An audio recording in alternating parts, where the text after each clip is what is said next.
Hello बच्चों, Manoj Gupta academy में आपका स्वागत है। इस चैनल को सब्सक्राइब कीजिए, लाइक कीजिए और अपने फ्रेंड्स के साथ शेयर कीजिए। आप सभी जानते हो कि मनुष्य एक समाजशील प्राणी है और समाज में ही रह के उसका विकास होता है, लेकिन उसे अपना विकास करने के लिए शांति और सुरक्षा की जरूरत होती है। अगर मन में अशांति हो तो अपना विकास नहीं कर सकता और सुरक्षा की भावना उसके अंदर होती है। तो इसके लिए वह शांति और सुरक्षा के लिए पुलिस विभाग में जाता है, मतलब पुलिस से न्याय मांगता है, न्यायालय से न्याय मांगता है, या उसे किसी संगठन की जरूरत होती है। इसी प्रकार एक संगठन है संयुक्त राष्ट्र संगठन। बच्चों, आज हम पार्ट 4 पढ़ने वाले हैं, संयुक्त राष्ट्र संगठन। ये संयुक्त राष्ट्र संगठन यह संगठन जो है हमारे पूरे विश्व का संगठन है। इसमें सिर्फ एक देश नहीं बल्कि विश्व के सारे देश का बना हुआ यह संगठन है। इसमें सभी पूरे देश, विश्व के सभी देश इसमें शामिल है। इसे अंतर्राष्ट्रीय संगठन कहा जाता है। बच्चों, इस अध्याय में हम नया सीखने वाले हैं। अंतर्राष्ट्रीय स्तर पर शांति और सुरक्षा हो, इसके लिए संयुक्त राष्ट्र अंतर्राष्ट्रीय संगठन स्थापित किया गया, इसकी स्थापना की गई। इस संगठन के उद्देश्य तत्व रचना और शांति रक्षा की उसकी भूमिका, इनका अध्ययन प्रस्तुत अध्याय में हमको करना है। यानी ये जो संगठन है, ये संगठन का उद्देश्य क्या है, ये संगठन का तत्व कैसा है, क्या क्या तत्व है और इसकी रचना क्या है, और शांति रक्षा के लिए वो क्या क्या कार्य करता है, उसकी क्या भूमिका है, इसके बारे में हम पढ़ने वाले हैं। देखो बच्चों, यहाँ पे संयुक्त राष्ट्र संगठन दिया गया है। यह एक अंतर्राष्ट्रीय संगठन है। इसमें विश्व के सभी देश इसमें शामिल है। संयुक्त राष्ट्र संगठन की पार्श्वभूमि। संयुक्त राष्ट्र संगठन की जब स्थापना किया गया उसके पहले क्या क्या घटित हुआ है, इसके बारे में हम पढ़ने वाले हैं। 20वीं शताब्दी के शुरुआत में 2 बड़े बड़े विश्व युद्ध हुए। पहला विश्व युद्ध 1914 से लेकर 1918 में हुआ और दूसरा विश्व युद्ध 1939 से लेकर 1945 में हुआ। ये दोनों युद्ध बहुत ही विनाशक थे। इसमें बहुत सारे लोग मारे गए, बहुत सारे लोगों का नुकसान हुआ और पूरा का पूरा नगर उजड़ गए, जैसे हिरोशिमा और नागासाकी। ये दोनों देश पर परमाणु बम गिराए गए, जिसके कारण पूरा का पूरा जो नगर है जलकर खाक हो गया। देखो बच्चों, यहाँ चित्र दिखाया गया है प्रथम विश्व युद्ध का, यह द्वितीय विश्व युद्ध का। प्रथम विश्व युद्ध जो था बहुत विनाशक था, लेकिन उससे भी ज्यादा जो द्वितीय विश्व युद्ध उससे भी ज्यादा विनाशक था। इस कारण वैश्विक शांति स्थापित करने हेतु एक कार्य प्रणाली की निर्मित की जानी चाहिए। इस दृष्टि से प्रथम विश्व युद्ध के बाद राष्ट्र संघ और द्वितीय विश्व युद्ध के बाद संयुक्त राष्ट्र संघ अंतर्राष्ट्रीय संगठन की स्थापना किया गया। जब प्रथम विश्व युद्ध हुआ तो बहुत सारा नुकसान हुआ, तो लोगों को लगने लगा कि अब युद्ध नहीं होना चाहिए। इसके लिए राष्ट्र संघ का एक संघ बनाया गया जो लोगों की सुरक्षा और शांति स्थापित करने के लिए बनाया गया। उसके बाद भी फिर से द्वितीय विश्व युद्ध हुआ। जो देश हारे हुए थे तो उनके मन में आक्रामक भावना उत्पन्न हुई। उन्होंने फिर से द्वितीय विश्व युद्ध किया और इसमें तो बहुत ही ज्यादा विनाश हुआ और उसके बाद संयुक्त राष्ट्र संघ की स्थापना किया गया। प्रथम विश्व युद्ध के बाद स्थापित हुए राष्ट्र संघ को अधिक सफलता नहीं मिल पाई। राष्ट्र संघ तो किया, लेकिन जो हारे हुए देश थे उनके मन में असंतोष की भावना थी, तो उनको समझाने के लिए वो सफल नहीं हो पाई। इसके लिए राष्ट्र संघ जो है वो अधिक सफल नहीं हुआ। किंतु दूसरे विश्व युद्ध के बाद अणु बम का उपयोग हुआ और उसके बाद इस तरह का विनाशकारी युद्ध रोकने के लिए सभी राष्ट्रों को ऐसे लगने लगा कि हमारी जिम्मेदारी है ताकि दूसरी बार इतना विनाशकारी युद्ध ना हो। ऐसा विचार सबके मन में आया। दूसरा विश्व युद्ध समाप्त होने के बाद इस तरह की भावना के कारण सभी राष्ट्रों के मन में संयुक्त राष्ट्र की स्थापना किया गया। देखो बच्चों, यहाँ पे चित्र दिया गया कितना विनाशक था। संयुक्त राष्ट्र की स्थापना का कालक्रम। दूसरे विश्व युद्ध के दौरान 14 अगस्त 1941 को इंग्लैंड के प्रधानमंत्री विंस्टन चर्चिल और अमेरिका के अध्यक्ष फ्रैंकलिन डी रूजवेल्ट, इन दोनों ने अटलांटिक समझौता किया। देखो बच्चों, यहाँ चित्र दिया गया है विंस्टन चर्चिल का और यहाँ पे अमेरिका के अध्यक्ष फ्रैंकलिन डी रूजवेल्ट का दिया गया है। ये दोनों ने अटलांटिक समझौता किया। इस समझौते के अनुसार युद्ध समाप्त हो जाने के बाद अंतर्राष्ट्रीय सुरक्षा निर्माण करने के लिए एक अस्थायी व्यवस्था निर्माण करने का निर्णय लिया गया। ये जो समझौता हुआ है, ये समझौता के अनुसार जब दोनों विश्व युद्ध खत्म हो गया तो सबके मन में एक प्रकार का डर का भावना था, तो सभी के मन में सुरक्षा का भावना निर्माण हो और सभी को सुरक्षा मिले, शांति स्थापित हो। इसके लिए इन्होंने सोचा कि एक ऐसा अस्थायी यानी हमेशा के लिए एक ऐसा व्यवस्था निर्माण किया जाए जो लोगों को सुरक्षा प्रदान करे। इस निर्णय पर वर्ष 1944 से लेकर 1945 में हुए मित्र राष्ट्रों की परिषद में विस्तृत चर्चा की गई। मित्र राष्ट्र मैंने बताया था, जो मित्र राष्ट्र थे पहले तो इन्होंने लड़ाई किया था द्वितीय विश्व युद्ध में, बाद में इन्होंने आपस में बैठ के चर्चा किया और उसके अनुसार अंतर्राष्ट्रीय संगठन स्थापित करने के लिए उन्होंने एक मसौदा तैयार किया। मसौदा यानी लिखित रूप में तैयार किया। अमेरिका के सैन फ्रांसिस्को में वर्ष 1945 में 50 राष्ट्रों के प्रतिनिधियों ने विस्तार पूर्वक चर्चा कर संयुक्त राष्ट्र की सनद की। इस सनद पर हस्ताक्षर कर युद्ध समाप्त होते ही 24 अक्टूबर 1945 को संयुक्त राष्ट्र संगठन की स्थापना की गई। संयुक्त राष्ट्र प्रभुत्व संपन्न राष्ट्रों का एक संगठन है। बच्चों, सनद का मतलब होता है एक तरह का प्रमाण पत्र। इसमें क्या हुआ कि सभी संयुक्त राष्ट्र में जितने लोग शामिल हुए थे 50 राष्ट्र, उन्होंने आपस में चर्चा की, आपस में बातचीत की और बातचीत करने के बाद एक सनद तैयार की। सनद का मतलब होता है प्रमाण पत्र और इस प्रमाण पत्र पे सभी लोगों के हस्ताक्षर हुए और युद्ध समाप्त होते ही 24 अक्टूबर 1945 को संयुक्त राष्ट्र संगठन की स्थापना किया गया। संयुक्त राष्ट्र संगठन जितने भी प्रभुत्व संपन्न का मतलब होता है वे देश जो पूरी तरह से आत्मनिर्भर हो या स्वतंत्र हो, ऐसे स्वतंत्र राष्ट्रों का यह संगठन बना। संयुक्त राष्ट्र संगठन का उद्देश्य, जो ये संगठन बना, इसका क्या उद्देश्य है? संयुक्त राष्ट्र संगठन विश्व का सबसे बड़ा अंतर्राष्ट्रीय संगठन है। ये पूरे विश्व का संगठन है, इससे बड़ा कोई संगठन नहीं है। शुरुआत में इसमें लगभग 50 देश इस संगठन के सदस्य थे, इसमें शामिल हुए और आज ये संख्या 193 हो गई है। यानी यह संगठन और बड़ा हो गया, इसमें और सारे देश इसमें शामिल हुए। ये सभी राष्ट्र संयुक्त राष्ट्र के मंच पर एकत्रित होते हैं। संयुक्त राष्ट्र जो संगठन बना, इसके कुछ खास उद्देश्य है। संक्षेप में अगर कहा जाए तो संयुक्त राष्ट्र संगठन जो है विश्व शांति के लिए जितना भी उपाय है, योजना है, वो उपाय योजना संयुक्त राष्ट्र संगठन करता है। वो चाहता है कि पूरे विश्व में शांति स्थापित हो। देखो कुछ उद्देश्य दिए गए। पहला उद्देश्य है राष्ट्रों में मैत्रीपूर्ण संबंध प्रस्तापित करना। पहला उद्देश्य है राष्ट्रों में मैत्रीपूर्ण संबंध स्थापित करना। संयुक्त राष्ट्र संगठन में मैंने बताया कि पहले 50 देश शामिल थे, उसके बाद 193 इसकी संख्या हो गई है। तो ये एक बहुत बड़ा संगठन होगा। सभी देश जो इसमें शामिल हुए उसमें जो संबंध है मैत्रीपूर्ण संबंध स्थापित किया जाए। इसमें देखा जाए तो गरीब देश भी शामिल है और अमीर देश भी शामिल है। जैसे अमेरिका अमीर देश है, उसने बहुत सारा इसमें पैसा भी लगाया है। गरीब देश का भी उतना ही महत्व है और अमीर देश का भी उतना ही महत्व है। सभी देश समान है। दूसरा है अंतर्राष्ट्रीय प्रश्नों को शांतिपूर्ण मार्ग से हल कर अंतर्राष्ट्रीय सुरक्षा बढ़ाना। सरहद या बॉर्डर को लेकर कोई समस्या आती है या दो देशों में युद्ध होता है, वो जो समस्या है उसको शांतिपूर्ण मार्ग से हल किया जाए और अंतर्राष्ट्रीय सुरक्षा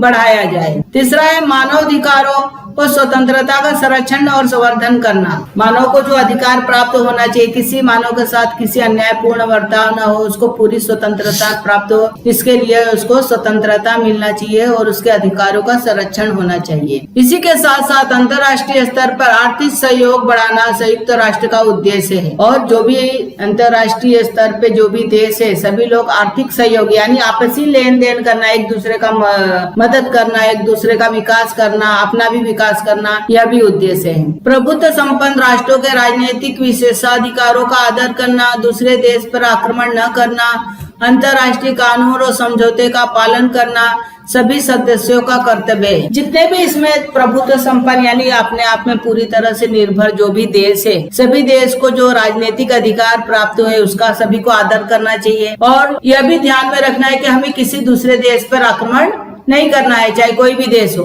चाहे गरीब देश हो, चाहे अमीर देश हो। सभी लोग अपने अपने देश पे स्वतंत्रता पूर्वक शांति पूर्वक रहे। उसके अलावा अंतर्राष्ट्रीय कानून और समझौते, इसका सभी को पालन करना है। इसमें जितने भी सदस्य हैं उनका यह कर्तव्य है, ये उनको यह पालन करना होता है। संयुक्त राष्ट्र प्रभुत्व संपन्न राष्ट्रों द्वारा एकत्रित होकर निर्माण किया गया एक संगठन है। अतः कुछ तत्वों और नियमों पर आधारित है। संक्षेप में यह तत्व निम्न प्रकार से है। संयुक्त राष्ट्र के तत्व, पहला है सभी सदस्य राष्ट्रों का स्तर समान होगा। मैंने भी पहले भी बताया कि सभी जितने भी देश उसमें शामिल है सभी लोग का स्तर समान है, चाहे गरीब हो चाहे अमीर हो। उसके अलावा भौगोलिक आकार, आर्थिक यानी कोई देश बड़ा हो या छोटा हो, जो स्तर है समान होगा। कोई गरीब है कोई अमीर है उसका भी समान होगा। उसके अलावा जो सैन्य शक्ति, किसी के पास बहुत सारी सेना है तो भी उसका जो भी स्तर है वो समान होना चाहिए और इसके आधार पे किसी प्रकार का भेदभाव नहीं होना चाहिए, सभी देश इसमें समान। दूसरा, संयुक्त राष्ट्र के सदस्य राष्ट्रों को एक दूसरे की स्वतंत्रता और भौगोलिक एकात्मता का आदर करना होगा। सभी सदस्य राष्ट्र अपने अंतर्राष्ट्रीय विवाद और पारस्परिक विवाद शांतिपूर्ण मार्ग से हल करे।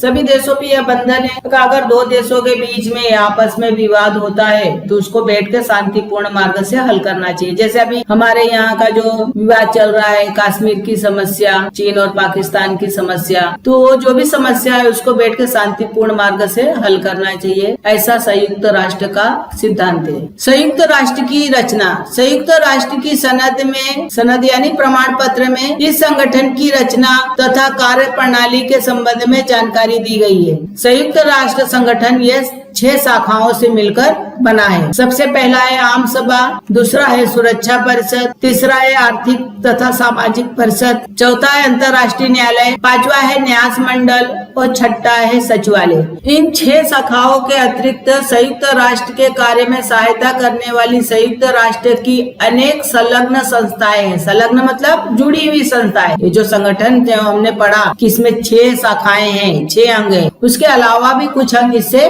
जुड़े हुए हैं। उन्हें विशेष कार्यात्मक संस्था कहा जाता है। विशिष्ट कार्य क्षेत्र में काम करने वाली ये संस्थाएं विश्व के राष्ट्र को उन कार्यों में सहायता करती है। इसमें पहला है अंतर्राष्ट्रीय मजदूर संगठन, दूसरा है अन्न तथा कृषि संगठन, तीसरा है विश्व स्वास्थ्य संगठन, चौथा है विश्व बैंक, पांचवा है अंतर्राष्ट्रीय मुद्रा कोष, छठा है संयुक्त राष्ट्र बाल आपात कोष, सातवा है संयुक्त राष्ट्र शैक्षिक वैज्ञानिक और सांस्कृतिक संघ। ऐसे महत्वपूर्ण संस्थाएं है। बच्चों, क्या तुम जानते हो संयुक्त राष्ट्र का मुख्यालय न्यूयॉर्क में है। अंग्रेजी, फ्रेंच, रूसी, स्पेनिश, चीनी और अरबी संयुक्त राष्ट्र की अधिकृत भाषाएं हैं। देखो बच्चों, यहाँ पे चित्र दिया गया है संयुक्त राष्ट्र की आम सभा। यह सबसे पहला घटक है संयुक्त राष्ट्र का। यह बहुत बड़ा संघ है। आम सभा संयुक्त राष्ट्र के सभी सदस्य देश आम सभा के सदस्य होते हैं। जितने भी देश संयुक्त राष्ट्र में शामिल हुए हैं वही सदस्य आम सभा में भी होते हैं। देश अमीर हो या गरीब, बड़ा हो या छोटा, सभी सदस्य राष्ट्रों का स्थान और स्तर समान होता है। प्रत्येक राष्ट्र के पास एक मत होता है। जितने भी राष्ट्र, जैसे भारत देश है, भारत देश का एक मत रहेगा, चीन का एक मत रहेगा, यानी एक देश को एक मत होता है। प्रतिवर्ष सितंबर से दिसंबर का जो समय रहता है उसमें आम सभा का अधिवेशन होता है। अधिवेशन मतलब सभा। इस अधिवेशन में पर्यावरण, निरस्त्रीकरण जैसे महत्वपूर्ण वैश्विक विषयों पर चर्चा होती है। देखो बच्चों, यह चित्र दिया गया है पर्यावरण और निरस्त्रीकरण। पर्यावरण का मतलब होता है पर्यावरण को सुरक्षित रखना चाहिए। उसके अलावा निरस्त्रीकरण का मतलब होता है कि हमें अस्त्रों का प्रयोग नहीं करना चाहिए। ऐसे वैश्विक विषयों पर चर्चा होती है। आम सभा के निर्णय बहुमत से लिए जाते हैं। ऐसा नहीं कि 1-2 जन ने बोला और हो गया। इसमें सभी का मत लेकर जो भी निर्णय लेना होता है, निर्णय लिया जाता है। ये निर्णय प्रस्ताव के स्वरूप में होते हैं, अर्थात आम सभा में केवल प्रस्ताव पारित किया जाता है, कानून नहीं बनाया जाता है। इसमें आम सभा में 193 देश बैठते हैं और प्रस्ताव पारित करते हैं, ये चीज होना चाहिए। लेकिन उसके आधार पे कानून बनाने का इनको अधिकार नहीं है। कानून कहीं दूसरे जगह बनता है, उसको बाद में मैं बताऊंगी। सदस्य राष्ट्रों के प्रतिनिधियों को एकत्रित होकर चर्चा करने और महत्वपूर्ण वैश्विक प्रश्नों मतलब समस्याओं पर तरह तरह के नियम निर्धारण करने के लिए ये एक बहुत बड़ा मंच है और मंच के रूप में इसको महत्व प्राप्त है। आम आम सभा के कार्य। सबसे पहला कार्य है सुरक्षा समिति के अस्थायी सदस्यों का चयन करना। सुरक्षा परिषद में 5 अस्थायी सदस्य होते हैं जो हमेशा के लिए रहते हैं और 10 जो है अस्थायी सदस्य होते हैं। तो जो 10 अस्थायी सदस्य होते हैं जो 2-2 साल में जाते हैं, उनका चुनाव ये करती है। दूसरा है सुरक्षा परिषद के साथ संयुक्त राष्ट्र के महासचिव और अंतर्राष्ट्रीय न्यायालय के न्यायाधीशों का चयन करना। महासचिव का चयन करता, महासचिव का मतलब होता है सेक्रेटरी, मुख्य सेक्रेटरी, और अंतर्राष्ट्रीय न्यायालय के जितने भी न्यायाधीश है उन न्यायाधीशों का चुनाव भी आम सभा करती है। तीसरा है संयुक्त राष्ट्र के वार्षिक अनुमान पत्र को मान्यता देना। सुरक्षा परिषद, देखो बच्चों यहाँ चित्र दिया गया है। सुरक्षा परिषद में कुल 15 सदस्य होते हैं, उनमें से 5 अस्थायी सदस्य और 10 अस्थायी सदस्य होते हैं। देखो बच्चों अंदर जो दिया गया है 5 अस्थायी सदस्य है, उसके अलावा 10 अस्थायी सदस्य। अस्थायी मतलब उनका बदलाव होता रहता है, एक के बाद एक आते जाते रहते हैं, लेकिन 5 जो है हमेशा के लिए रहते हैं। अस्थायी सदस्य का चुनाव प्रति 2 वर्षों में आम सभा करती है। यानी आज जो सदस्य अभी बना है 2 वर्षों के बाद वो निकल जाएगा, उसके बदले में 2 दूसरे सदस्य इसमें आएंगे और इसका चुनाव कौन करता है? आम सभा करता है। अमेरिका, रूस, इंग्लैंड, फ्रांस और चीन सुरक्षा परिषद के अस्थायी सदस्य, ये ऐसे सदस्य जो कभी भी बदले नहीं जा सकते, हमेशा के लिए है। उन्हें नकाराधिकार का अधिकार है। नकाराधिकार का अधिकार को हम वीटो पावर भी कहते हैं। यह एक ऐसा अधिकार है जिसमें किसी कार्य को रोकने का अधिकार है।